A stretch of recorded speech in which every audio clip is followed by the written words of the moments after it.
Hello guys, welcome back to Profit Diaries by Hurra Malik. This is our first lecture of Japanese car auction course. तो इस first lecture के अंदर हम क्या देखेंगे, how to find exporter. सबसे पहला काम ही यही है कि हम एक्सपोर्टर ढूंढें। अब एक्सपोर्टर क्यों लाजमी है, मैंने इंट्रोडक्शन के अंदर आपको डिटेल के साथ बताया, फिर भी आपको बता देता हूँ।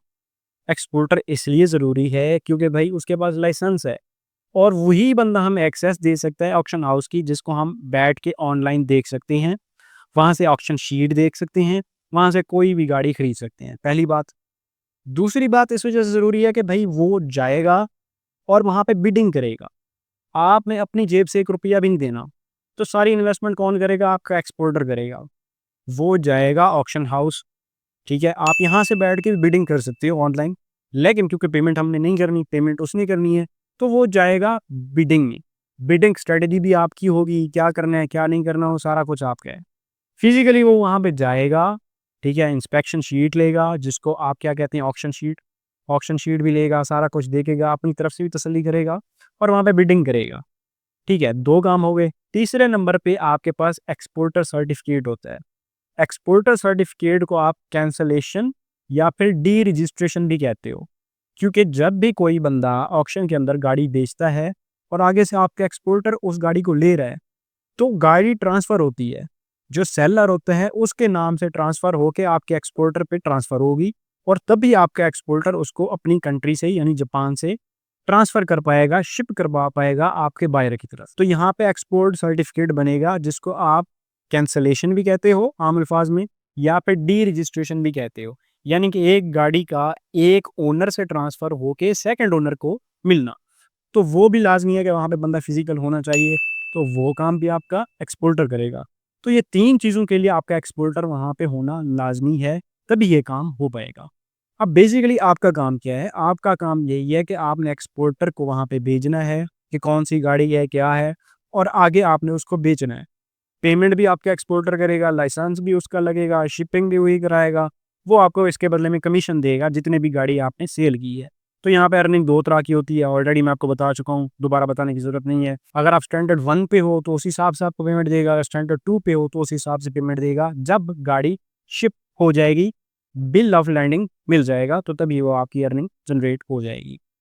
तो ये होता है बेसिकली एक्सपोर्टर का काम, तो इस वजह से हमें एक्सपोर्टर लाज़मी चाहिए। एक्सपोर्टर हमारे पास होगा, तभी हम जाके कोई कार बाय कर सकते हैं या फिर उसका कोई बायर ढूँढ सकते हैं। तो सिंपली आज हम क्या करेंगे, हम देखेंगे कि एक्सपोर्टर हम कैसे ढूँढ सकते हैं। तो एक्सपोर्टर ढूँढने के बहुत ज़्यादा तरीके हैं। आप एआई के थ्रू भी काम कर सकते हो या डिफरेंट प्लेटफ़ॉर्म्स हैं, जैसे जुम्बिया हो गया, सिलाज हो गया, जो कि गवर्नमेंट की तरफ से पोर्टल्स हैं, जिन पे बहुत ज़्यादा आपको एक्सपोर्टर देखने को मिल जाते हैं, स्पेशली जुम्बिया पे। तो इन दोनों पे हम कैसे काम कर सकते हैं, एआई कैसे हेल्प ले सकती हैं, ये सारा कुछ मैं आपको बताऊँगा, तो आ जाएँ स्क्रीन पे। अच्छा, तो भाई हम आ चुके हैं लैपटॉप की स्क्रीन पे, तो आज सिर्फ हम एक्सपोर्टर की बात करेंगे कि किस तरह एक्सपोर्टर को ढूँढना है, उससे कैसे बातचीत करनी है, कैसे उससे हमें रिस्पॉन्स लेना है, मैक्सिमम रिस्पॉन्स हम कैसे ले सकते हैं, और अगर उसका रिस्पॉन्स आ रहा है तो फिर उसको हम बिज़नेस प्रपोज़ल कैसे भेजेंगे। अब बिज़नेस प्रपोज़ल हमने ऐसे नहीं भेज देना, जब तक आगे बंदे का कोई रिस्पॉन्स नहीं ना आ रहा, तब तक आपने कोई बिज़नेस प्रपोज़ल उसको सेंड नहीं करना। अब बिज़नेस प्रपोज़ल क्या होगा, कैसे होगा, उससे कैसे डील करेंगे, सारा कुछ हम समझेंगे। और बेसिक चीज़ ये है कि एक्सपोर्टर ढूँढना कैसे है, कौन से प्लेटफ़ॉर्म्स हैं जिनसे हम एक्सपोर्टर ढूँढ सकते हैं। बेसिकली जो प्लेटफ़ॉर्म्स यूज़ किए जाते हैं वो मेजर 2 प्लेटफ़ॉर्म्स हैं, जिसमें सबसे पहले नंबर पे आपके पास जुम्बिया आ जाता है और दूसरे नंबर पे सिलाज आ जाता है। सिलाज जो है, इसमें मोस्टली आपको श्रीलंकन एसोसिएशन देखने को मिलती है डीलर्स की। ठीक है, और जो जुम्बिया है वो वर्ल्ड वाइड काम करती है मोस्टली। सिलाज में भी वर्ल्ड वाइड हैं, लेकिन मोस्टली श्रीलंकन आपको क्या देखने को मिलती है, यूनिटी देखने को मिलती है या यूनियन देखने को मिलती है, वो एक उनकी एसोसिएशन है, उस तरह का आप कह सकते हैं। और जुम्बिया है, उस पे आपको इस तरह का कोई चीज़ नहीं, वो ओवरऑल काम करते हैं। दोनों पे काम सेम है, दोनों का इंटरफेस सेम है, दोनों का तरीका सेम है। बेसिकली जो चीज़ हमने देखनी है कि आपने रीच आउट कैसे करना है, आपको पता कैसे चलेगा ये वाला एक्सपोर्टर आपके लिए अच्छा है। तो इन चीज़ों को समझने के लिए आपने बड़ा अटेंटिव होके बैठना है कि आपको पता चल सके आपने किस एक्सपोर्टर के साथ काम करना है, किसके साथ नहीं करना। तो इस वजह से आज जो हम प्लेटफ़ॉर्म एक्सप्लोर करेंगे डीपली, वो जुम्बिया को करेंगे। तो वो जुम्बिया को एक्सेस करने के लिए या किसी ऑक्शन हाउस को एक्सेस करने के लिए लाज़मी है कि आपके पास पाकिस्तान की लोकेशन ना हो। तो आपने वीपीएन कनेक्ट कर लेना है, यूएसए, फ्रांस, कोई भी आप लोकेशन डाल सकते हो, क्योंकि मोस्टली पाकिस्तान का आईपी एड्रेस पे इश्यू आ जाता है। तो अभी हम यहाँ से जुम्बिया ओपन करते हैं। ये जुम्बिया एसोसिएशन ऑर्गेनाइजेशन शिंगावा सिटी के अंदर है, टोक्यो में। तो इसको हम क्या कर लेते हैं, ओपन कर लेते हैं, ठीक है। तो जैसे इसको ओपन करेंगे, इसकी यहाँ पे लोकेशन वगैरह हर चीज़ शो हो जाएगी कि ये एसोसिएशन है, इसमें कितने मेंबर्स हैं, क्या चीज़ है, सारा कुछ। अच्छा, इसको हम सिंपल यहाँ से फर्स्ट टैब को ओपन कर लेते हैं और यहाँ पे देखते हैं कि इसमें क्या-क्या चीज़ें हैं। तो सबसे पहले ये अपने अबाउट में बताएँगे कि इसमें क्या-क्या चीज़ें हैं, क्या नहीं है। बेसिक जो चीज़ यहाँ पे देखने की है वो ये है कि approved by government of Japan, ministry of economy, trade and industry. मतलब इसका ये है कि इसमें जो भी डाटा है, वो सारा का सारा डाटा गवर्नमेंट की तरफ से अप्रूव्ड है। तो इसमें फ्रॉड वाला कोई हो ही नहीं सकता सीन। पाकिस्तान और इंडिया की तरह ऐसा नहीं है कि गवर्नमेंट का लिखा हुआ है तो इसमें कोई फ्रॉड चलेगा। जापान की गवर्नमेंट बड़ी स्ट्रिक्ट है, वहाँ पे रूल्स को फॉलो किया जाता है, जो नहीं करता उस पे पेनल्टी लगती है। तो इस वजह से अगर कोई वेबसाइट, कोई प्लेटफ़ॉर्म अप्रूव्ड है बाय गवर्नमेंट, तो उस पे आप ये नहीं कह सकते इस पे किसी तरह का भी स्कैम होगा। स्कैम हो सकता है, लेकिन जो एक्सपोर्टर है, सप्लायर है, जो जुम्बिया के मेंबर्स हैं, उनके थ्रू नहीं हो सकता। हो सकता है किसी और तरीके से हो जाए। मोस्टली जो एशियंस होते हैं ये स्कैम कर जाते हैं। स्कैम कैसे करते हैं? फॉर एग्ज़ाम्पल हमारे जैसे जो बैठे होते हैं, घर पे बैठ के काम कर रहे होते हैं। बेसिकली हम सेल्स का ही काम कर रहे हैं। इसको अगर दूसरे अल्फ़ाज़ में कहा जाए तो हम सेल्स का काम कर रहे हैं कि हम एक्सपोर्टर के साथ लिंक होंगे और आगे से हम बायर ढूँढेंगे। सप्लायर से गाड़ी पकड़ेंगे और बायर को देंगे। हमारा मेन काम जो होगा वो बायर पकड़ना होगा। तो हम एक किस्म का यहाँ पे सेल्स का काम कर रहे हैं। अब हम स्कैम कैसे करते हैं? हम ये करते हैं कि हम डायरेक्ट क्या करते हैं, एक कोई बायर पकड़ लेते हैं। जब हम सेल्स में हमारी ग्रिप हो जाती है ना, हमें पता चल जाता है किस तरह भाई बायर ढूँढना है, तो हम आपे से बाहर हो जाते हैं। हम क्या करते हैं, हम उससे डायरेक्ट हो जाते हैं। हम उससे जो पेमेंट है, वो कंपनी के अकाउंट में नहीं लेते। कंपनी का मतलब सप्लायर। सप्लायर क्योंकि रजिस्टर्ड होता है जापान के अंदर, तो हम उसके अकाउंट में पेमेंट नहीं लेते। हम पेमेंट डायरेक्ट अपने अकाउंट में लेते हैं। अपने हिसाब से अपना प्रॉफ़िट रखते हैं और फिर वापस आगे सप्लायर को देते हैं, नहीं देते। तो बेसिकली ये एक स्कैम कंसीडर किया जाता है कि पेमेंट आप अपने अकाउंट में मंगवा रहे हो बायर से, तो ये स्कैम है। पेमेंट आपकी जो बायर के थ्रू आनी है, उसको आपने टच भी नहीं करना। बायर के अकाउंट से डायरेक्ट पेमेंट आपके सप्लायर या फिर आपके एक्सपोर्टर के अकाउंट में जानी चाहिए। फिर आपका एक्सपोर्टर आपको कमीशन देगा। वो कमीशन क्या हो सकता है? स्टैंडर्ड 1 बेस्ड भी हो सकता है, स्टैंडर्ड 2 बेस्ड भी हो सकता है। मैंने आपको बता दिया है कि अर्निंग 2 तरह से हो सकती है, स्टैंडर्ड 1 पे या फिर स्टैंडर्ड 2 पे।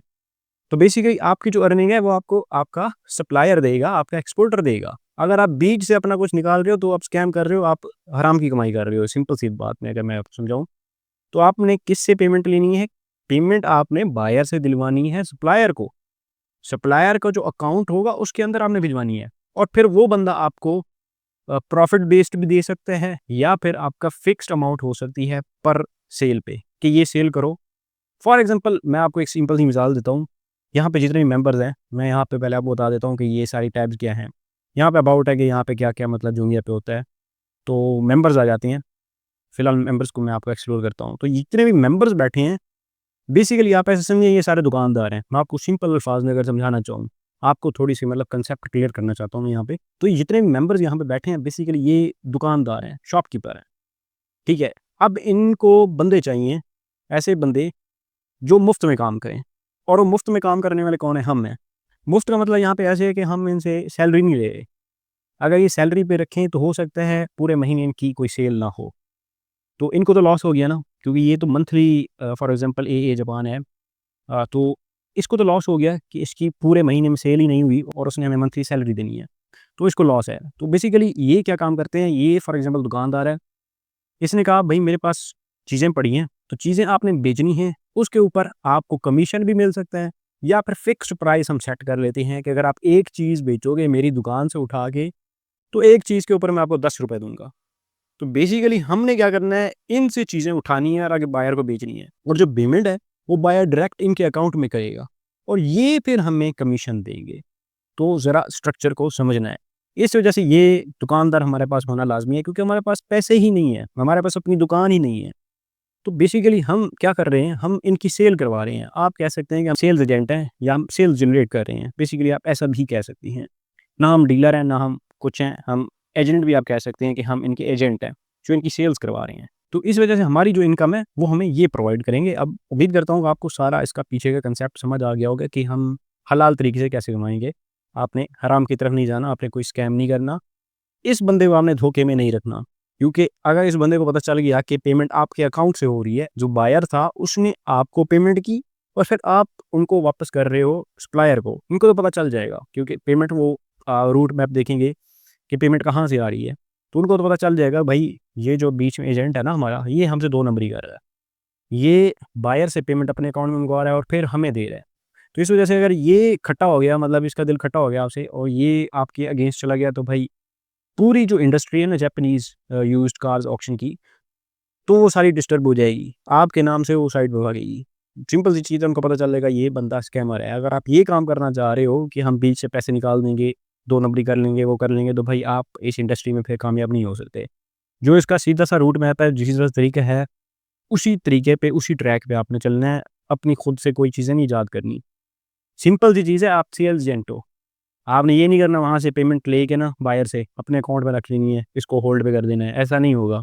ऐसा करोगे तो भई आप रह जाओगे। हाँ, आपका एक्सपीरियंस हो जाए 10 साल, आप इस एक्सपोर्टर के साथ फॉर एग्ज़ाम्पल 5 साल काम करके बैठे हो, तो ये बंदा आपको फ्री हैंड दे देगा, कहेगा भाई मेरे पास जितनी गाड़ियाँ पड़ी हैं, फॉर एग्ज़ाम्पल उसने कहा भई ये गाड़ी है, ये बेच दो। वो आपसे पूछेगा नहीं कितनी की बेची है, आपसे एंड में कहेगा भाई पेमेंट कर दो, आपने इसको पेमेंट दे देनी है। जब 5-6 साल आप इसके साथ काम कर लोगे, एक ट्रस्ट बिल्ड हो जाएगा। वो बाद की बात आती है। अगर आप स्टार्टअप में ये काम कर लोगे ना कि इससे पूछना नहीं है, इसको पेमेंट नहीं दिखानी, इसको बस ये दे देना है कि भई ये आपकी पेमेंट है, अपने अकाउंट से पेमेंट कर दिया ना, तो भई ऐसा आप फिर सक्सेसफुल नहीं हो पाओगे। तो अभी हम टॉपिक की तरफ आते हैं। मज़ीद इन चीज़ों को मैं आगे जो लेक्चर्स आएँगे, प्राइसिंग, कमीशन, स्ट्रक्चर, ये सारी चीज़ें आगे एक सेपरेट लेक्चर में पूरा मैंने सेट किया है कि मैक्सिमम आप इनसे कमीशन कैसे ले सकते हो और स्कैम से कैसे बच सकते हो। स्कैम बेसिकली एशियंस ही करते हैं। जापान का स्कैम जो है ना वो इम्पॉसिबल है, जापान में हो ही नहीं सकता। ये जो एशियंस कंट्री जो हम घर बैठ के कर रहे होते हैं, जो एजेंट्स होते हैं बेसिकली एजेंट्स करती हैं, ये डीलर्स, ये जो सप्लायर्स होते हैं, ये जो एक्सपोर्टर्स होते हैं, ये कभी भी स्कैम नहीं करते, दिमाग के अंदर ये चीज़ सेट कर लो। तो मुहतात रहना है कहाँ पे? अपने ऊपर या फिर एजेंट पे, जब आप फ़ोकस करने लगो तो उस पे आपने थोड़ा मुहतात रहना है। अब जब मैंने मेंबर्स को ओपन किया तो टॉपिक की तरफ आते हैं। तो मेंबर्स में हमने क्या देखा, यहाँ पे कुछ आपको फ़िल्टर्स शो हो रहे हैं। क्योंकि ये जो जुम्बिया है ना, इसमें सिर्फ़ आपके जो कार्स के एक्सपोर्टर हैं वो नहीं होते।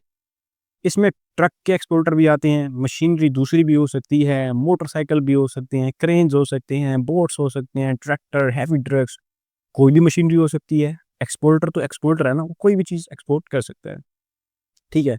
तो ये कोई भी चीज़ एक्सपोर्ट करते हैं। इसमें फ्रीज़र भी आप देख रहे हैं कि ये भी आ जाता है, कुछ डंप भी आ जाते हैं, वैन्स आ जाती हैं, पिकअप्स आ जाती हैं, बहुत सी चीज़ें आ जाती हैं। अभी हम जो काम कर रहे हैं, वो सिर्फ़ कार्स पे कर रहे हैं, क्योंकि जो ट्रक्स का नॉलेज है, वो बहुत बड़ा नॉलेज है, वो एक कमर्शियल व्हीकल हो जाती है। तो वो जो बंदा एक ले रहा होता है ना, कोई ट्रक ले रहा है, कोई कमर्शियल व्हीकल ले रहा है, वो इंटरेस्ट बेस नहीं ले रहा होता। वो अपनी फैसिलिटीज़ देखता है कि मैं क्या चीज़ लूँ, क्या चीज़ नहीं लूँ, उसकी ऑप्शन शीट भी डिफरेंट हो जाती है। फ़िलहाल हम सिर्फ़ एक चीज़ पे फ़ोकस करेंगे और वो आपके पास क्या होंगी, कार्स होंगी। ना तो हम बसेस की तरफ जा रहे हैं, ना हम ट्रक्स की तरफ जा रहे हैं, किसी भी चीज़ की तरफ नहीं जा रहे हैं, हम सिर्फ़ यूज़्ड कार्स पे फ़ोकस करेंगे। अगर इस पे भी आप अच्छी ग्रिप कर लेते हो, तो आप हर चीज़ भूल जाओगे, ठीक है? क्योंकि जो इसकी ऑप्शन शीट होती है, हर कार की ऑलमोस्ट सेम होती है, ऑलमोस्ट कह रहा हूँ, क्योंकि हर ऑक्शन हाउस की थोड़ी-सी डिफरेंट आ जाती है ऑप्शन शीट। लेकिन ये होता है कि हर कार का जो पार्ट होता है ना, फॉर एग्ज़ाम्पल बम्पर हो गया, उसके वेंडर्स हो गए, वो मतलब सारी चीज़ें इनकी जो हैं वो सेम होती हैं। तो इस वज़ह से ऑप्शन शीट पढ़ना ईज़ी है। जब आप बस की तरफ या फिर आप ट्रक की तरफ जाते हो ना, तो यहाँ पे मसला हो जाता है। इनकी हर ट्रक की ऑप्शन शीट डिफरेंट होगी। कोई आपका पावर ओनली आ जाएगा, कोई किस तरह का ट्रक आएगा, कोई हैवी ड्यूटी ट्रक आ जाएगा, तो यहाँ पे मसला हो जाता है। तो इस वज़ह से सिर्फ़ हम कार्स पे रहेंगे। तो ये जो एक्सपोर्टर हैं, ये जो सप्लायर्स हैं, ये हर तरह के उसमें डील करते हैं। तो अगर आप चाहते हो कि सिर्फ़ आपको कार्स शो हों, तो आपने सिंपल यहाँ से कार्स की सिलेक्ट कर लेना है, ठीक है? आप यहाँ पे फ़िल्टर आउट कर सकते हो कि आपको क्या चाहिए। बिज़नेस टाइप भी कर सकते हो कि आपको एजेंट चाहिए, डीलर चाहिए, क्या चीज़ चाहिए, तो आप वो भी कर सकते हो। शिपिंग एजेंसी चाहिए, शिपिंग कंपनी चाहिए, तो आप सारा कुछ कर सकते हो। बेसिकली हम शिपिंग की तरफ जाएँगे नहीं, शिपिंग हमारी सरदर्दी नहीं है। हमारा काम सिर्फ़ और सिर्फ़ क्या है, सेल्स जनरेट करना। शिपिंग भी किसकी सरदर्दी है? सप्लायर की, चाहे हम जिससे मर्ज़ी काम कर लें हैं। तो सारी सरदर्दी उसकी है कि वो कैसे एक्सपोर्ट करेगा, कैसे शिपिंग करेगा, सारा उसका काम है। यहाँ से आप रीजन भी सिलेक्ट कर सकते हो, सिलेक्ट लैंग्वेज भी कर सकते हो। अच्छा, लैंग्वेज की मज़े की बात मैं आपको बता दूँ कि ये जितने भी सप्लायर्स बैठे हैं, ऑलमोस्ट 200 सप्लायर्स आपको यहाँ पे शो हो रहे हैं। 200 सप्लायर्स के पास स्टाफ होता है, जो आगे कॉन्टैक्ट करते हैं। फॉर एग्ज़ाम्पल इसमें मैं कॉल करूँ ना, आगे कोई ना कोई बंदा आएगा, ठीक है? और वो ऐसा बंदा रखते हैं जिसको इंग्लिश आती होती है। तो ऐसा नहीं है कि अगर आप जापान में काम कर रहे हो तो आपको जापानीज़ सीखनी पड़ेगी, नहीं भाई। इन्होंने जो अपने कॉन्टैक्ट पर्सन रखे होते हैं, यहाँ पे इसका नाम नहीं लिखा हुआ नीचे, हाँ यहाँ पे देखें ये प्रेसिडेंट है, तो ये भी पाकिस्तान से है, आप यहाँ पे देख सकते हैं एजाज़ अहमद खुर्शीद है। तो बेसिकली सेल्स मैनेजर है, जैसे ये भी आई थिंक पाकिस्तान से है। तो इस तरह इन्होंने जो रखे होते हैं, उनको जैपनीज़ भी आती होती है, उनको इंग्लिश भी आती होती है, उनको मतलब मल्टी लैंग्वेज पे ग्रिप होती है। तो ऐसा नहीं है कि आपको जैपनीज़ सीखनी पड़ेगी या कुछ भी, आपको बेसिक्स इंग्लिश आनी चाहिए, ठीक है? तो आपका काम चल जाता है। आप यहाँ पे फ़िल्टर लगाओ ना लगाओ, आपको सारे इंग्लिश बोलने वाले मिलेंगे, क्योंकि उनका काम है भाई, वो वर्ल्ड वाइड एक मतलब डील कर रहे हैं लोगों से, तो उनका ये काम होता है कि उनको हर लैंग्वेज पे ग्रिप होनी चाहिए, ठीक है? तो आप यहाँ से ये भी कर सकते हो, उसके बाद सेफ ट्रेड को ऑन करो, ऑन नो करो, ये आप कर सकते हो। बेसिक चीज़ जो समझने वाली है, ये स्टॉक्स वाला ऑप्शन है। स्टॉक्स येस और नो। देखें भाई, स्टॉक का मतलब बेसिकली आप समझ लें तो भाई गाड़ियाँ 2 तरह की हो सकती हैं एक सप्लायर के पास। एक तो होती हैं ऑक्शन कार्स, दूसरी होती हैं स्टॉक कार्स। स्टॉक कार्स को आप बल्क कार्स भी कह सकते हो, ठीक है? अब ऑक्शन कार्स वो होती हैं कि इनके पास अपना कोई शोरूम नहीं होता। आप आम अल्फाज में कह दें कि इन फॉर एग्जांपल ये जो एक कंपनी है, ये जो एक सप्लायर है, इसका अपना शोरूम नहीं है। इसने अपनी कोई गाड़ी खरीद के नहीं रखी हुई। तो हम बेसिकली क्या करेंगे, हम ऑक्शन साइट पे जाएँगे। ऑक्शन साइट पे जैसा हमारा क्लाइंट, जैसा हमारा बायर कह रहा है कि फॉर एग्जांपल मुझे मार्क एक्स चाहिए 2015 मॉडल, तो हम ऑक्शन साइट पे जाएँगे, वहाँ पे गाड़ी ढूँढेंगे, मार्क एक्स 2015 मॉडल। हम वो ढूँढेंगे, उसकी पिक्चर्स अपने बायर के साथ शेयर करेंगे। उसे कहेंगे भई ये इस प्राइस टैग के अंदर आ रही है। अगर उसको फॉर एग्जांपल पसंद आ जाती है, तो जो भी गाड़ी होती है उसका एक ऑक्शन नंबर होता है। चेसिस नंबर भी कह सकते हैं कि ऑक्शन नंबर एक डिफरेंट चीज़ है, चेसिस नंबर एक डिफरेंट चीज़ है। तो इसका ऑक्शन नंबर भी होता है, चेसिस नंबर भी होता है। तो अगर आपका बायर कह रहा है पसंद कि हाँ, ये वाली मार्क एक्स मुझे पसंद है, इसकी पिक्चर्स मुझे पसंद हैं, इस पे मतलब ज़्यादा डेंट वगैरह नहीं है, कुछ भी नहीं है, तो इसकी कंडीशन अच्छी है, माइलेज भी अच्छी है, तो ये वाली गाड़ी मेरे लिए डन करें, मेरे बजट के अंदर आ रही है। तो उसका जो ऑक्शन नंबर होगा, वो आप इनसे शेयर कर दोगे, भई फ़लाँ ऑक्शन हाउस के अंदर ये गाड़ी पड़ी है, इसको ज़रा हमने खरीदना है, हमारे बायर को पसंद आ गई है। अब वो कहेगा भाई इसकी 10 टू 30% पेमेंट मुझे पहले चाहिए। 10% मोस्टली होता है, इससे ऊपर नहीं जाता। तो 10% पेमेंट भी आप इनसे लोगे। किससे लोगे? बायर से लोगे। अब बायर आपको 10% पेमेंट क्यों लेगा? वो कहेगा भाई मुझे बताओ ना पेमेंट कहाँ पे करनी है? आप भाग तो नहीं जाओगे? तो बेसिकली तब ये कंपनी आपके काम आएगी। आप इस कंपनी के पास आओगे, उसे कहोगे भाई इनवॉइस जनरेट करके दो। जब ये कंपनी आपको इनवॉइस जनरेट करके देगी, वो इनवॉइस आपने जाके किसको भेजनी है? बायर को भेजनी है। कि भाई ये कंपनी है, रजिस्टर्ड कंपनी। आपने उसे ये नहीं बताना मैं पाकिस्तान में बैठा हूँ, मैं फलाँ जगह पे बैठा हूँ। आपने कहना है मैं तो इस कंपनी के लिए काम कर रहा हूँ। जब ये कंपनी आपके साथ मतलब लिंक हो जाती है, हम सिर्फ एग्ज़ाम्पल के लिए ले रहे हैं कि इस कंपनी ने आपको हायर कर लिया एज़ अ सेल्स एजेंट, ठीक है? तो उस सिनेरियो में हम बात कर रहे हैं। अच्छा, तो इस कंपनी ने आपको कर लिया, अब उसे कह रहे हो कि भई मैं तो इस कंपनी से काम कर रहा हूँ, आप मुझे 10% पहले दो ताकि हम उसकी बिडिंग कर सकें। ये कंपनी बिडिंग के लिए ऐसे नहीं जाएगी। फॉर एग्ज़ाम्पल $10,000 की कार है, तो ये कहेगी भाई मुझे कम से कम $1,000 इस बायर से लेके दो। ये वाला जो बायर है मुझे अगर $1,000 यानी कि 10% देगा, तो तभी मैं बिडिंग की तरफ जाऊँगा। ये कंपनी का जो मतलब होगा आगे रिप्रेजेंटेटिव वो आपसे कहेगा। तो अभी आप इसको कहोगे भाई मुझे 10% दे दो बुकिंग के लिए ताकि हम जाके बिडिंग करें। बिडिंग में जब ये जाएगा तो ये 10,000 पूरा दे के आएगा, 9,000 अपनी जेब से देगा और 1,000 इसका होगा। ताकि इसको कन्फर्म रहे कि वाक़ई जो हमारा सेल्स एजेंट है यानी कि हम वाक़ई किसी बायर को ढूँढ के बैठे हैं जिसने 1,000 बुकिंग का दे दिया है। अब वो 1,000 क्यों देगा बायर? उसको कैसे यकीन आएगा? आप इसके पास जाओगे, इसे कहोगे भई मुझे इनवॉइस जनरेट करके दो। जैसे पाकिस्तान के अंदर आप बिल कटवाते हो या फिर रसीद बनवाते हो, सेम उस तरह की एक ऑनलाइन रसीद बनती है, जिसे आप क्या कहते हो? इनवॉइस कहते हो। इनवॉइस के अंदर इस कंपनी का रजिस्ट्रेशन नंबर भी आ जाता है। इसका अपने नेम से एएए जापान कंपनी लिमिटेड, इसके नेम से बिज़नेस एक बैंक अकाउंट होता है। वो भी उस पे लिखा होता है, आगे इस बंदे का नाम लिखा होता है, बायर का।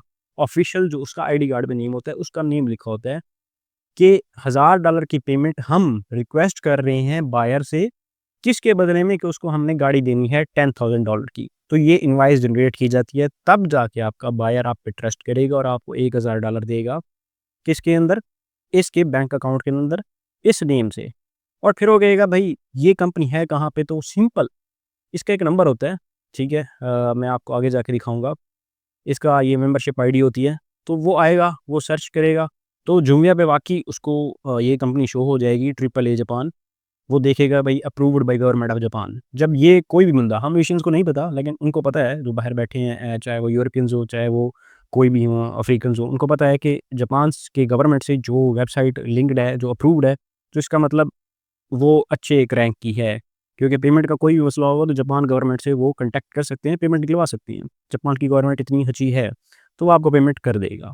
तो ये सिनेरियो होता है एक एक्सपोर्टर का। तो अब आपको सारा मतलब कि रोड मैप पता चल गया होगा कि किस तरह ये बेसिकली काम करते हैं। अच्छा, अब हमने क्या करना है, हमने देखना है कि फॉर एग्ज़ाम्पल यहाँ पे 199 सप्लायर्स बैठे हैं, ठीक है? तो इन सप्लायर में से कौन-सा अच्छा हमारे पास सप्लायर है? सबसे पहले हम देखते हैं कि इसकी लोकेशन क्या है? इमिज़ू जापान, ठीक हो गया। सिंस 2003, तो मतलब 2003 से ये कंपनी चल रही है। 2003 से चल रही है या फिर जुम्बिया पे रजिस्टर्ड है। जुम्बिया पे रजिस्टर्ड होने का मतलब है कि गवर्नमेंट से रिकॉग्नाइज़्ड है, क्योंकि ये वेबसाइट ही गवर्नमेंट से अप्रूव्ड है। तो यहाँ पे कोई भी डाटा आएगा तो वो गवर्नमेंट से रिकॉग्नाइज़ होके आएगा, ऐसे नहीं आएगा। तो 2003 से ये कंपनी रिकॉग्नाइज़्ड है गवर्नमेंट से या फिर जुम्बिया पे लिस्टेड है, और 26,000 बंदा इसको व्यू कर चुका है, देख चुका है। अब 26,000 में मोस्टली सेल्स एजेंट ही आते हैं, ठीक है? क्योंकि बायर जो होता है वो सेल्स एजेंट के हत्थे चढ़ता है, वो इस वेबसाइट पे नहीं आता। वो सेल्स एजेंट के ही हत्थे चढ़ता है। तो 26,000 सेल्स एजेंट इसको देख चुके हैं। इन्होंने अपना कॉन्टैक्ट नंबर भी दे रखा है। अब कॉन्टैक्ट नंबर पे ही हमने इनको रीच आउट करना है। बेसिकली अभी तक जो तरीके थे किसी भी कंपनी को रीच आउट करने के, वो 3 तरीके थे। एक है व्हाट्सऐप का, ठीक है? दूसरा है आपके पास ईमेल का, तीसरा है डायरेक्ट कॉल। आप स्काइप के थ्रू भी डायरेक्ट कॉल कर सकते हो या फिर डायरेक्ट इस फ़ोन नंबर पे भी कॉल्स कर सकते हो। तो ये 3 तरीके होते हैं। मैं मोस्टली रिकमेंड करता हूँ कि आप कॉल की तरफ ना जाओ, ठीक है? कॉल पे क्यों ना जाओ भाई, आपकी वो वाली ग्रिप नहीं है इंग्लिश पे कि आप उनके साथ इंग्लिश में डील कर पाओ कॉल पे। तो जब भी आप उनके साथ चैट पे जाओगे ना, तो आप उसको लंबा खींच सकते हो। आप गूगल भी कर सकते हो, गूगल ट्रांसलेटर भी यूज़ कर सकते हो। तो इस वजह से आपने चैट की तरफ जाना है, टेक्स्टिंग की तरफ जाना है। अब उसमें भी फिर एक चीज़ आ जाती है कि इसको डायरेक्ट व्हाट्सएप भी कर सकते हो, ठीक है? या फिर एक दूसरा तरीका है कि ईमेल कर दो। ईमेल कैसे निकालनी है मैं आपको बताता हूँ। इस कंपनी की हम ईमेल भी निकालेंगे। तो आप अगर ईमेल कर रहे हो, तो ईमेल का जो एक रिप्लाई आता है ना, वो प्रोफ़ेशनल आता है। व्हाट्सएप पे आप 3-4 मैसेज कर दोगे, वो प्रोफ़ेशनल नहीं होगा। लंबे-लंबे मैसेज नहीं करने, एक-एक लाइन के 3-4 मैसेज करने हैं व्हाट्सएप पे, दैट्स इट। उनका रिप्लाई आएगा तो ठीक है भाई, नहीं आया तो उसमें आपकी ज़्यादा एफ़र्ट नहीं है। और अगर रिप्लाई आ भी जाता है, 2-3 दिन आपकी बात भी चलती रहती है, फिर भी कोई काम नहीं बनता। लेकिन जब आप ईमेल करते हो ना, तो ईमेल याद रखें, किसी भी काम में ईमेलिंग जो है एक प्रोफ़ेशनल वे होता है काम करने का। तो जब आप ईमेल करते हो तो सीरियस रिस्पॉन्स आता है आगे से।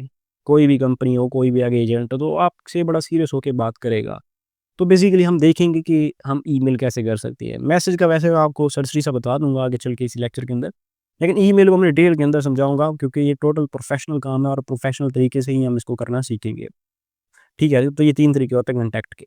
अब उससे नीचे आ जाएँ तो यहाँ पे लिखा है डील्स इन।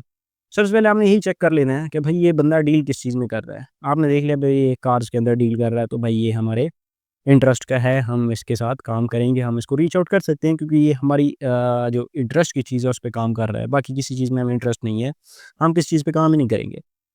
तो अभी हम करते हैं कि 2003 से इसकी मेंबरशिप आईडी भी दी गई है, ये यहाँ पे लिस्टेड है, व्यू प्रोफाइल करते हैं।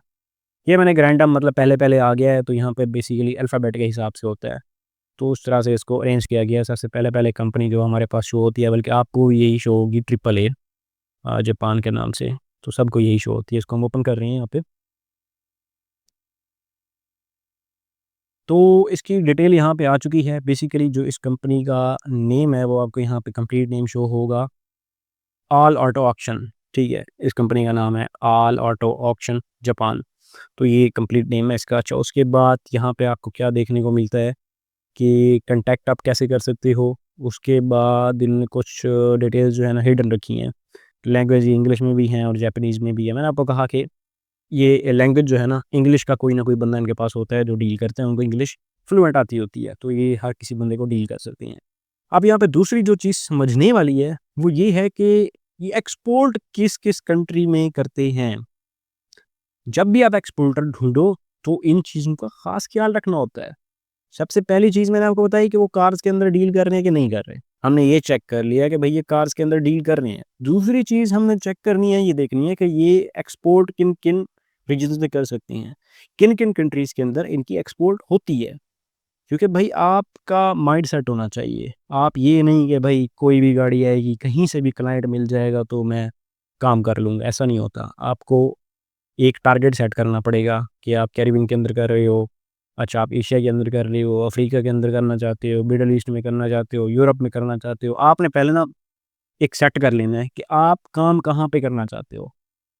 जिस रीजन के अंदर आप काम करना चाहते हो, उसमें आपको थोड़ी-सी महारत रखनी पड़ेगी, उस पे थोड़ा काम करना पड़ेगा कि कौन-सा जो एक्सपोर्टर है, वहाँ पे एक्सपोर्ट कर रहा है, वहाँ पे मैक्सिमम गाड़ियाँ कौन-सी एक्सपोर्ट हो रही हैं, ठीक है? इन चीज़ों पे आपको काम करना पड़ेगा, तभी आप उसमें एक स्किलफुल या फिर एक नेक्स्ट लेवल के क्या डीलर बन पाओगे, एजेंट बन पाओगे, सेल्स एजेंट, ठीक है? तो आपने दूसरे नंबर पे पहले नंबर पे चेक कर लिया कार्स में डील करते हैं या नहीं, दूसरे नंबर पे ये कहाँ-कहाँ एक्सपोर्ट करते हैं। आपका फॉर एग्ज़ाम्पल आप कर रहे हो यूरोप के अंदर, आपने एक्सपोर्ट करना था यूरोप के अंदर, आपने जो रीजन सेलेक्ट कर ली है यूरोप के अंदर, आपको पता चला कि यूरोप के अंदर जो बायर ढूँढना है वो ईज़ी है। तो इस तरह आपने पहले काम करना है कि मैं जिस रीजन में बायर ढूँढने जा रहा हूँ, उसका इंटरेस्ट क्या हो सकता है? और जो हमारा एक्सपोर्टर है, वो आपने ढूँढते हुए ख्याल रखना है कि वो उस रीजन के अंदर काम कर रहा है कि नहीं। तो बेसिकली इसमें लिखा हुआ है वर्ल्ड वाइड। मैं आपको कुछ एग्ज़ाम्पल्स आगे दिखाऊँगा, जो कोई ऐसा होगा जो सिर्फ़ एशिया में काम कर रहा होगा, कोई ऐसा होगा जो सिर्फ़ कैरिबियन के अंदर कर रहा होगा। ठीक है? अब इनके अंदर कंट्रीज़ आती हैं, एशिया के अंदर कंट्रीज़ आ जाते हैं, अमेरिका के अंदर कंट्रीज़ आते हैं, इस तरह मिडल ईस्ट में कंट्रीज़ आ जाती हैं। तो इनके अंदर कंट्रीज़ आते हैं, वो एक सेपरेट चीज़ है। लेकिन आपने यहाँ से देख लेना है कि ये किन-किन स्टेट्स के अंदर, किन-किन जगहों पे वहाँ पे ये काम करते हैं, कहाँ पे एक्सपोर्ट करते हैं, ये चीज़ आपने देख लेनी है, ठीक है? ये 2 चीज़ें हो गई। उसके बाद अगली जो चीज़ है, आपने यहाँ पे आना है और इसका एड्रेस चेक कर लेना है। फॉर एग्ज़ाम्पल इसने ये एड्रेस दिया है, इसको सिंपल आपने कॉपी करना है और यहाँ पे आके गूगल पे इसको पेस्ट करना है। गूगल पे देख लेना है भई इस एड्रेस पे जो कंपनी है, क्या वो वाक़ई है? ऐसा तो नहीं कि 2 नंबरी कर रहा है। आपने बायर भी ढूँढ लिया, इसने आपको गाड़ी कम रेट पे शो करा दी कि इनके पास स्टॉक कार्स पड़ी थी, ऑलरेडी इन्होंने ऑक्शन से लेके रखी थी। ठीक है? तो बेसिकली जो स्टॉक कार्स होती हैं, ये पहले बताना भूल गया, दोबारा बता देता हूँ कि जो स्टॉक कार्स होती हैं ना, आप यहाँ पे देखें, स्टॉक कार्स बेसिकली ये ऑक्शन से ही लेके जाते हैं। तो आपका जो बाइंग का काम है ना, वो बच जाता है। ये कहते हैं भई हमारे पास ऑलरेडी स्टॉक पड़ा है, हम ऑक्शन से लेके आए हैं, तो आपको ऑक्शन में जाने की ज़रूरत नहीं है, आप हमारा स्टॉक बेचें। ठीक है? तो स्टॉक कार्स बेसिकली ये होती हैं। पहले भी मैंने आपको बताया, दोबारा बता रहा हूँ। ऑक्शन कार्स आप खुद ऑक्शन से जाके सिलेक्ट करते हो अपने बायर के लिए, फिर वापस आके अपने सप्लायर को बताते हो। जबकि जो स्टॉक कार्स होती हैं, वो इन सप्लायर के पास ऑलरेडी पड़ी होती हैं, इनके शोरूम के अंदर आप कह सकते हो आम अल्फाज में। इन्होंने ऑलरेडी बाय करके रखी होती हैं ऑक्शन हाउसेज़ से। तो आपको कहते हैं ये पड़ी है, इनकी जाके कीमत देखें और आगे जाके बेचें। आपको ऑक्शन हाउस जाने की, वहाँ पे बिडिंग कराने की, वहाँ पे किसी चीज़ की ज़रूरत नहीं है। वो हमने सारा काम कर लिया है, आप सिंपल जाओ, ये स्टॉक देखो, स्टॉक में से कोई गाड़ी पकड़ के आके बेच दो। तो आप देख सकते हैं कि आप में ऑक्शन के अंदर बेटर काम करना है या फिर स्टॉक पे ज़्यादा बेटर काम करना है। स्टॉक में आपकी स्ट्रगल थोड़ी-सी कम हो जाती है। आपको ना शीट पढ़नी पड़ती है, ना वहाँ पे मतलब कोई ज़लील-ओ-ख़्वार होना पड़ता है कि कौन-सी कार लेनी है, कौन-सी कार नहीं लेनी। ऑक्शन में आपको एक-एक चीज़ ध्यान देना पड़ता है, जबकि स्टॉक पे आपको किसी चीज़ पे ध्यान नहीं देना। स्टॉक में गाड़ियाँ पड़ी हैं, आपके एक्सपोर्टर की गाड़ियाँ हैं, आपके सप्लायर की गाड़ियाँ हैं, उनमें से कोई गाड़ी पकड़ के आपने मत्थे मारनी है बायर के। अच्छा, हम यहाँ पे बात कर रहे थे एड्रेस की, तो इसको आपने एक बार चेक कर लेना है कि ये सही तो है ना? अगर हम अपने बायर से जो इनिशियल है, इनिशियल 10% $1000 $2000 इनिशियल देना पड़ता है बिडिंग के टाइम। अगर हम अपने बायर से एक $10,000 में से $1000 इस सप्लायर को दिलवा रहे हैं, क्या ये सप्लायर वाक़ई एक्ज़िस्ट करता भी है? ये फ्रॉड तो नहीं कर रहा मेरे साथ? तो इसको आपने यहाँ पे कॉपी करना है, कॉपी करके आपने गूगल पे इसको सर्च करके देख लेना है, पहला तरीका। दूसरी बात, इसकी वेबसाइट होती है, यहाँ पे आपको वेबसाइट शो हो रही है। सिंपल आपने विज़िट मेंबर्स वेबसाइट पे क्लिक कर देना है, आपके सामने इसकी वेबसाइट ओपन हो जाएगी। जितनी अच्छी वेबसाइट होगी, उसका मतलब कि उतना अच्छा आपका एक्सपोर्टर है, उतना अच्छा आपका क्या है, सप्लायर है। अब इसके पास क्या है, इसके पास बहुत ज़्यादा स्टॉक कार्स पड़ी हैं, तो इसका मतलब ये बहुत अरसे से काम कर रहा है। ये ऑक्शन कार्स पे भी काम करता है और ये स्टॉक कार्स पे भी काम करता है। आपने बेसिकली मतलब ये आपके साथ अगर काम करने पे राज़ी हो गया, अभी आपने करना क्या है, आप बेसिकली नीचे आएँगे, यहाँ पे कैटेगरीज़ के अंदर, कि कैटेगरीज़ ये किन-किन चीज़ों पे काम कर रहा है। ये ऑक्शंस पे भी काम कर रहा है, ये स्टॉक पे भी काम कर रहा है। इसके पास ऑक्शन एरिया भी है, ये खुद भी ऑक्शन कराता है। तो बेसिकली ये मतलब कि आप इसकी सेल्स भी चेक कर सकते हो, हर चीज़ कैटलॉग्स चेक कर सकते हो, उसने कितनी सेल्स की हैं, कितनी नहीं की, ये सारी आप इसमें चीज़ें चेक कर सकते हो। तो ये जो वेबसाइट मुझे लग रही है बहुत बढ़िया लग रही है। उसी हिसाब से देखा जाए तो ये मुझे रिलायबल एक सप्लायर लग रहा है। इसने एडवांटेज वगैरह हर चीज़ बता दी है। तो बेसिकली मैं बात कर रहा था स्टॉक की। ऑक्शन तो हम आगे बात करेंगे। नेक्स्ट लेक्चर में हम ऑक्शन हाउस और ऑक्शन शीट को डिटेल के साथ डिस्कस करेंगे। अब बेसिकली मैं जो स्टॉक कार्स की बात कर रहा हूँ उसको यहाँ पे ज़रा समझें। ये इसके पास स्टॉक पड़ा है। ये सारी गाड़ियाँ इसने कहाँ से ली हैं? इसने सारी गाड़ियाँ ऑक्शन हाउस से लेके अपने पास रखी हुई हैं। अब ये 2010 मॉडल है, 4 व्हील ड्राइव है, टोयोटा इसका ब्रांड है, वॉक्सी मॉडल है, ठीक है? और 2000 सीसी इसका इंजन है, 8 इसका गियर बॉक्स है। अच्छा, उसके बाद जो माइलेज वो चला हुआ है ये कोई 2 लाख के करीब है। 2 लाख की माइलेज ये चला हुआ है, ठीक है? इसका चेसिस नंबर इसने दिया हुआ है। हमने बेसिकली देखना है कि इनके पास कौन-कौन सी गाड़ियाँ पड़ी हैं। हमें बस नॉलेज होना चाहिए। बहुत ज़्यादा गाड़ियाँ पड़ी होंगी। फॉर एग्ज़ाम्पल हमारा जो बायर है वो हमसे कह देता है कि हमें कोई गाड़ी चाहिए जो कि टोयोटा टैंक हो। तो हम सिंपल है कि हम यहाँ पे इसको ओपन करेंगे, इसकी इमेजेस वगैरह भेजेंगे उसको कि ये हमें कितने में पड़ रही है, प्राइस हम उसको बता देंगे, अपना प्रॉफ़िट वगैरह या फिर अपना कमीशन बेस अगर काम कर रहे हो तो वो ऐड करके, ठीक है? तो ये सारी चीज़ें उसको बता दोगे। अब ये सारा है स्टॉक, ठीक है? आप इस पे भी काम कर सकते हो, ऑप्शन पे भी काम कर सकते हो। स्टॉक ईज़ी हो जाता है। आपकी बाइंग जो है ना, क्योंकि मैंने बताया था 3 स्टेप हैं, बाइंग, एक्सपोर्टर ढूँढना और बायर ढूँढना। तो इस तरह से एक स्टेप तो आपका कट गया कि आपकी बाइंग साइड पे हो गई, इन ऑलरेडी लेके रखे हैं, स्टॉक है, शोरूम के अंदर जाओ, गाड़ी पसंद करो, आके अपने बायर को बेच दो। लेकिन इनके पास इतनी ज़्यादा गाड़ियाँ नहीं होती कि आपके जो बायर है, उनकी नीड्स को फुलफ़िल कर सकें। आपके बायर को चाहिए मार्क एक्स 2015 मॉडल, मैं आपको बार-बार यही एग्ज़ाम्पल दे रहा हूँ। आपके बायर को चाहिए मार्क एक्स 2015 मॉडल, इनके स्टॉक के अंदर नहीं पड़ी। तो इसका क्या मतलब है? हम जाके बायर को ना कर देंगे कि भाई हम आपको मार्क एक्स प्रोवाइड नहीं कर सकते। नहीं भाई, ऐसा नहीं होता। हम सिंपल ऑक्शन साइट की तरफ जाएँगे, ऑक्शन साइट पे हम सेलेक्ट करेंगे। फॉर एग्ज़ाम्पल हमें वहाँ पे ये मिल गई। ये गाड़ी वैसे और है, मैं आपको एग्ज़ाम्पल दे रहा हूँ। हमें ये गाड़ी मिल गई, ये गाड़ी है हमारे पास मार्क एक्स 2015 मॉडल, सारा कुछ सेम है। जैसा उसने डिमांड की और उसकी जो रेट है वो भी मतलब उसकी कॉस्ट सेट हो रही है हमारी डिमांड पे, हमारे बायर की डिमांड पे। तो सिंपल उसका हम क्या करेंगे, एक तो चेसिस देख लेंगे, चेसिस नहीं तो हम उसकी ऑक्शन नंबर देख लेंगे। वही ऑक्शन हम सिंपल आएँगे और इनसे कॉन्टैक्ट करेंगे जो कि ऑलरेडी हमारे साथ कॉन्टैक्ट में होते हैं। उनको बताएँगे भाई ये चाहिए। ये कहेगा मुझे 10% क्या चाहिए? पेमेंट चाहिए, जिसे आप इनिशियल डिपॉज़िट भी कहते हैं। वो उसका हक है, क्योंकि वो $10,000 की गाड़ी आपके कहने पे परचेज़ कर रहा है, बिडिंग कर रहा है, तो भाई उसे इनिशियल डिपॉज़िट तो चाहिए। तो इसको अगर इनिशियल डिपॉज़िट चाहिए तो सिंपल आप बायर के पास जाओगे, उसे उससे बात करोगे और यहाँ से इनसे इनवॉइस जनरेट करवा लोगे $1000 की और जाके अपने बायर को दोगे, बायर वो पे कर देगा। तो इस तरह आपकी बिडिंग कंप्लीट हो जाएगी, उसके बाद फिर शिपिंग और सारा कुछ होगा। इसके अंदर एक और चीज़ भी आ जाती है जिसको आप एक्सपोर्ट सर्टिफिकेट, कैंसलेशन या फिर डीरजिस्ट्रेशन कहते हो। तो जिस ओनर के पास होगी, वो ओनर इनको ट्रांसफ़र करेगा गाड़ी, जिसको आप कैंसलेशन कहते हो और ये फिर आगे एक्सपोर्ट कर पाएँगे, इनके पास तो एक्सपोर्ट का लाइसेंस होता है। तो ये जो वेबसाइट है, ये बहुत ही बढ़िया है, ठीक है? इसमें हर चीज़ डिटेल के साथ लिखी हुई है।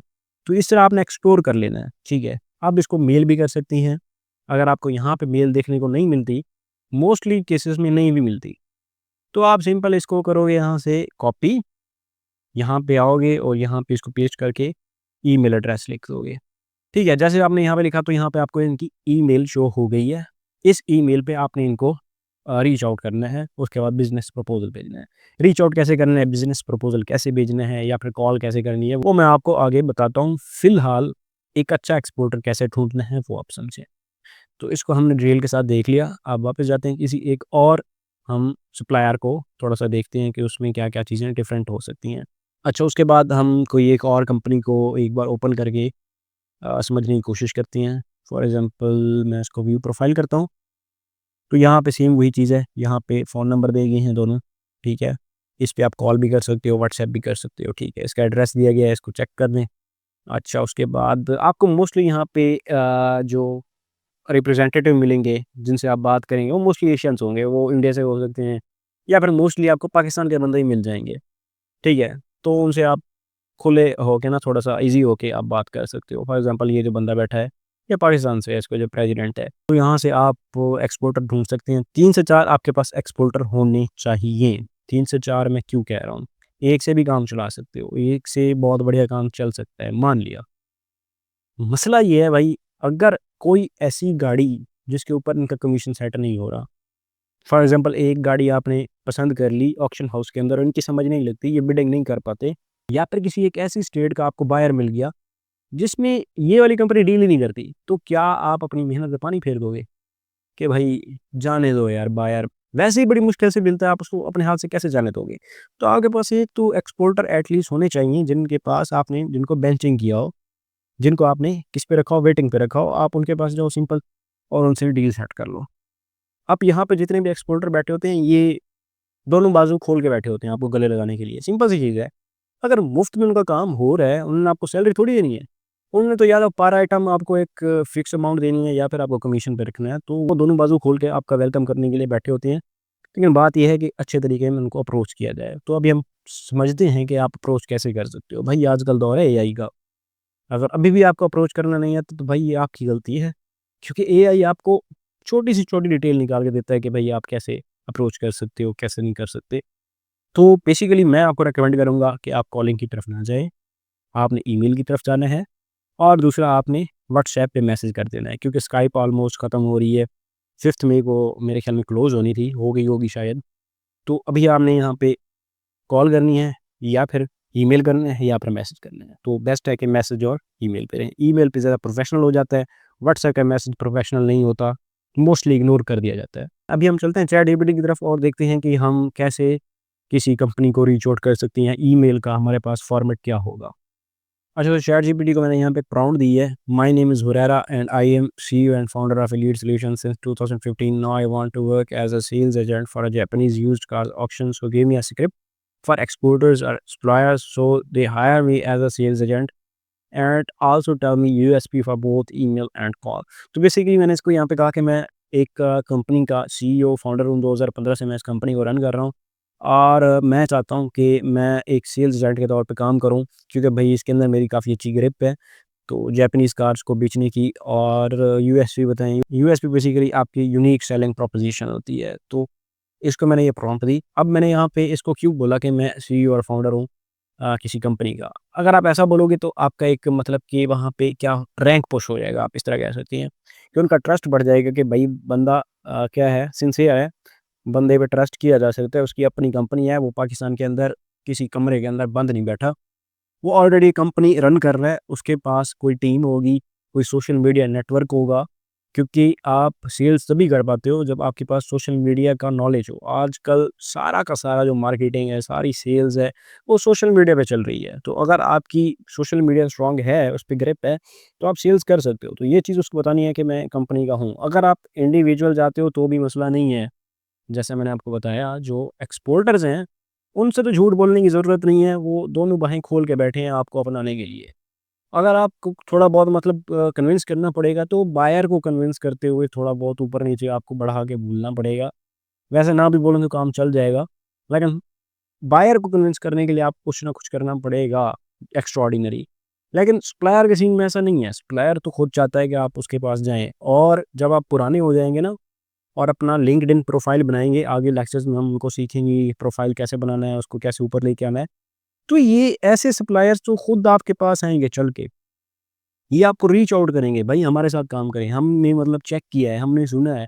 मार्केट के अंदर बात फैल जाती है कि भाई कोई एक सेल्स एजेंट है जो इतनी सेल्स लेके आ रहा है, इतना प्रॉफ़िट दे रहा है, $1,00,000 मंथली वो सेल्स कर रहा है, इस कंपनी की, इस सप्लायर की। तो ये बात मार्केट में फैल जाती है, तो इस तरह के जो सप्लायर्स होते हैं, खुद आपको रीच आउट करते हैं। आपने साथ-साथ अपना फेसबुक बिल्ट इन करना है, मतलब फेसबुक की प्रोफ़ाइल बनानी है। साथ में लिंक्डइन बनाना है, साथ में आपने इंस्टाग्राम बनाना है, ताकि आप अपनी आइडेंटिटी बनाओ। अगर आप इसमें लंबा काम करना चाहते हो और पैसा कमाना चाहते हो, आपको अपना नाम बनाना पड़ेगा एज़ अ सेल्स एजेंट कि आप सेल्स निकाल रहे हो अच्छी खासी। तो फेसबुक भी आपको चलाना पड़ेगा, आपके जो कस्टमर हैं, जो बायर हैं, उनसे रिव्यू भी लेने पड़ेंगे, ये सारा काम करना पड़ेगा। मैं आपको आगे बताऊँगा कि ये सोशल मीडिया आप अपना कैसा स्ट्रॉन्ग कर सकते हो। तो ये सप्लायर तो खुद आपके पास चल के आएँगे, तो इस वजह से यहाँ पे आप इनको अगर इंडिविजुअल भी कहोगे तो आपका काम हो जाएगा। तो इस तरह मैंने इसको प्रॉम्प्ट दी। अब इसने जो यूएसपी लिखी है ये मुझे को ख़ास पसंद नहीं आए। मैं आपको बताता हूँ बेसिकली यहाँ पे आपकी यूएसपी क्या होनी चाहिए। मैं आपको बताता हूँ, फ़िलहाल हम ईमेल की स्क्रिप्ट देखते हैं। इसने कहा भाई, सबसे पहले इसने सब्जेक्ट नेम लिखा कि पार्टनरशिप प्रपोजल। बेसिकली यहाँ पे याद रहे सिर्फ हम अप्रोच कर रहे हैं, यहाँ पे बिजनेस प्रपोजल नहीं दे रहे। बिजनेस प्रपोजल कैसे देना है वो मैं आपको आगे बताता हूँ। तो इसने ये सारी स्क्रिप्ट लिख के दी कि भाई मैं सीईओ हूँ, ये हूँ, वो हूँ, I am currently looking to partner with a reliable Japanese used car exporter as a sales agent to help expand your sales into new and high potential markets. तो इसने मतलब एक बेसिक सी यहाँ पे बात कर दी, यूएसपी कोई नहीं लिखे। तो यूएसपी आप यहाँ पे लिख सकते हैं कि भाई मैं आपको इनिशियल डिपॉजिट अप टू 30% दिलवाऊंगा। अभी जो मार्केट के अंदर इनिशियल डिपॉजिट चल रहा है, जो कि बिडिंग से पहले लिया जाता है बायर से, वो 10% चल रहा है। तो आपने यहाँ पे मेंशन कर देना है यहाँ पे कि बेनिफिट्स, ठीक है, कि मेरे साथ काम करने के बेनिफिट्स आपको क्या मिलेंगे। बेनिफिट्स के अंदर लिखना है कि मैं आपको इनिशियल डिपॉजिट अप टू 30% दिलवा सकता हूँ। सबसे पहला सबसे बड़ा बेनिफिट आपको ये होगा। दूसरा बेनिफिट ये होगा कि मैं आपकी महीने के अंदर अप टू $1 लाख सेल्स करवा सकता हूँ। दूसरा बेनिफिट, ये नहीं कि सारे मेंशन करने हैं, मैं आपको वैसे एक आइडिया दे रहा हूँ कि क्या क्या बेनिफिट्स आप यहाँ पे काउंट करवा सकते हो। तीसरे नंबर पे आप ये कह सकते हो कि भाई आपकी जो स्टॉक कार्स हैं उसकी सेल्स में मैक्सिमम लेके आऊँगा। तीसरा ऑप्शन। चौथे ऑप्शन पे आपने जो बेनिफिट लिखना है वो ये लिखना है, I have a strong team on social media, कि आपकी जो सोशल मीडिया की गेम है वो बहुत तगड़ी है। I can pull organic buyers, I can pull organic sales, मैं आपके लिए ऑर्गेनिक सेल ला सकता हूँ, मुझे कोई ऐड रन करने की ज़रूरत नहीं है। ऑलरेडी मैं फलां रीजन के अंदर स्ट्रॉन्ग सोशल मीडिया ओन करता हूँ, तो मैं ये काम ऑर्गेनिकली कर सकता हूँ, मेरा सोशल मीडिया बहुत स्ट्रॉन्ग है। ये बेनिफिट उसको काउंट करवाना है। उसके बाद उसको बताना है कि भाई मैं इन कंपनीज के साथ ऑलरेडी काम कर चुका हूँ इन रीजन्स के अंदर, तो मुझे नॉलेज है कौन सी गाड़ी कहाँ पे बेचनी है और किस प्रॉफिट पे बेचनी है। उसके बाद आपने लिखना है कि मैं आपको इतना प्रॉफिट दे सकता हूँ। ये बेसिकली आपके यूएसपीज हैं जो अगले बंदे को अट्रैक्ट करेंगी। इनमें से बहुत सी लाइन्स आपने काट लेनी है कि ये वो फलां, ये सारी चीज़ें काट लेनी है। आपने यूएसपी बतानी है अपनी कि भाई मैं बाकी लोगों से कैसे बेटर हूँ। ये 2-4 अगर आप ऐसे यूएसपीज देख देते हो ना भाई, वो आपको डिनाई नहीं कर पाएगा, वो आपको रिजेक्ट नहीं कर पाएगा, वो आपको रिस्पॉन्स देगा। एक बार उसका रिस्पॉन्स आने की देर है बस, तो उसके बाद काम स्टार्ट है। एंड पे ख्याल रखना है कि फ़ोन नंबर भी देना है, ईमेल भी देनी है।